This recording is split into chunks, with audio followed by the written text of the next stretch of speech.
I wanted to spend a few moments today talking to you about an experiment that has been going on for some time, probably several months, in the country of Ethiopia. And in that nation, there have been several villages, particularly two, that are very, very remote. And the individuals who live within this village, the adults and the children, are all illiterate. And an NGO, and I don't remember the name of it, but an NGO has come into those villages with tablet computers that they simply give the children of the village. Now remember, the tablet computers are in English, and the children, though illiterate, can neither read nor write, speak only Ethiopian. So they bring the tablet computers in there. The experiment is headed by a man named Negroponte, who's a professor emeritus at MIT. The experimenters wanted to see to what extent they could just simply bring in this technology into these communities, and it's tabula rasa, blank slate, because most of these, if not all of these people, have never really been outside of their villages at all.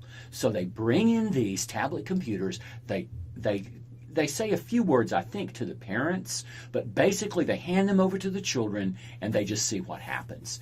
And periodically they will take the memory cards out of the computers to see what the children have been doing. And the results that they're getting are really amazing.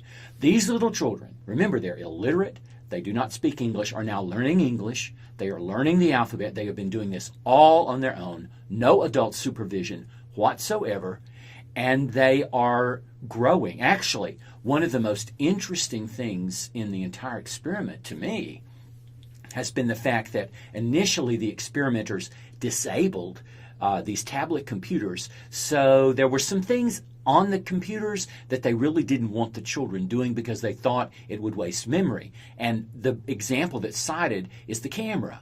They didn't want the children just going around playing with the cameras. So what happened is the children got around the disablements that the people put on the computers.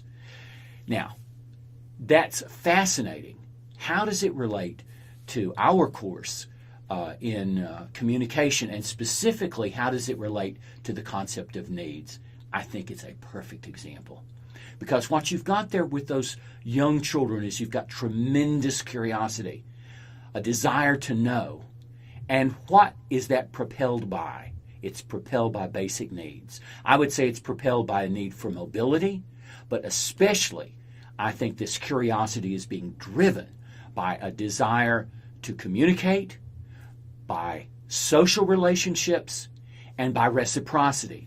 And it's because what happens is the children come together and they teach each other what they have learned about the computer. They don't just go off into corners and learn. They all get together in groups and they're all sharing the computers, teaching each other what they have learned. Clearly showing us how the needs of reciprocity, social relationships, communication, and to some extent mobility can propel our communication. It's just a wonderful example.